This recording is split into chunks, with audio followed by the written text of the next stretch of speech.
I'm DustinTheCade, and welcome to episode 3 of Beans, Rice, and Beyond, where we cook a pork roast.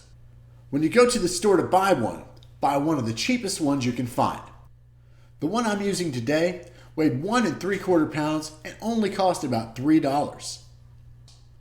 If you decide that you want to use beef instead of pork, you'll probably pay a little extra. Just make sure you don't spend a lot of money. Buy a fatty cut of meat with lots of connective tissue. And don't get anything over 3 pounds for a small crock pot. I also suggest that before you begin, you let your meat come to room temperature with a decent amount of salt already on it. Your roast will sear much better at room temperature than it will straight from the fridge. So let's get started.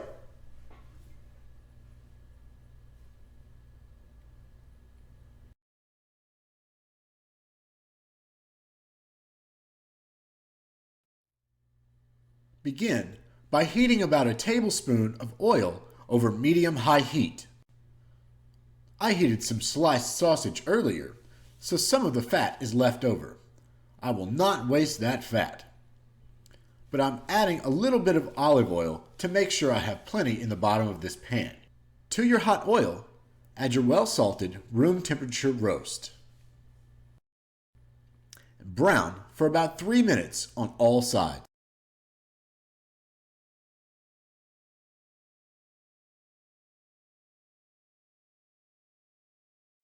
Once the roast is browned, place it aside to rest.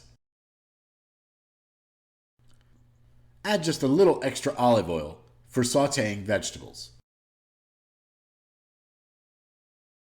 Add 2 sliced carrots and cook for about a minute.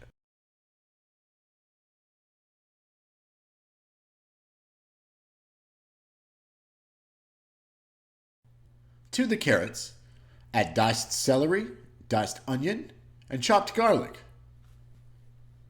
Cook the whole mixture until the onions and celery are somewhat translucent. Place these vegetables in the bottom of your crock pot. Place your browned roast on top of these vegetables. Add around a cup of chicken stock, chicken bouillon, or soup base. You don't want to cover the roast. Now add about a teaspoon of Worcestershire sauce,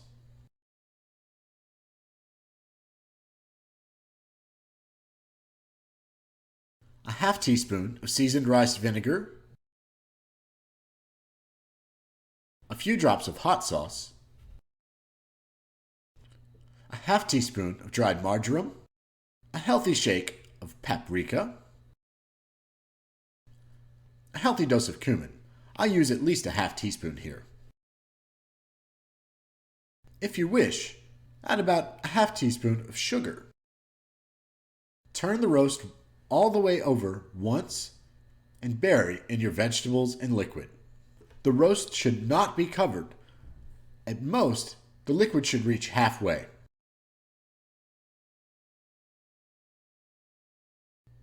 Once your meat is done, put it aside to rest, covered with aluminum foil for at least 1/2 hour. This is the most important step in cooking this roast. Do not skip it. Your roast will be dry and tough if you don't do this part. After your meat is covered, place a colander inside a large bowl and drain the liquid from the vegetables. Don't be scared if you didn't get every piece out of the pot. I don't throw the vegetables out because they still taste great, even though they're a little bit mushy. To your reserved liquid, add around a tablespoon of all-purpose flour and whisk until no lumps appear. Return your liquid and flour mixture, which will be our gravy soon, to the crock pot.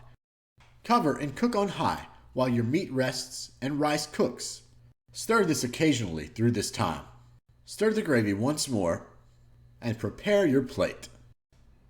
Here, I topped some freshly cooked rice with the vegetables and pork roast and ladled on some gravy.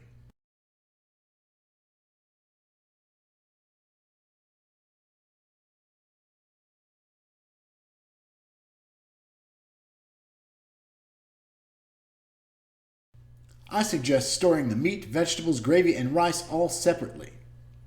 The meat should not dry out if you allowed it to rest after cooking.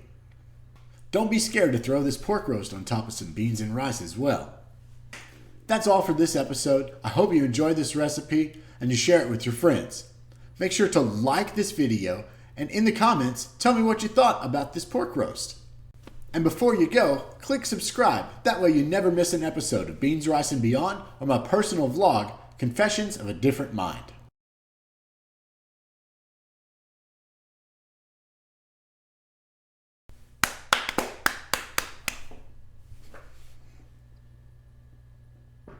Yeah, I farted. Ole, ole, ole, ole. You don't put salt on? You're a dum-dum. Use the salt. Salt is good. No, I'm not going to say that. I'm not going to say that at all.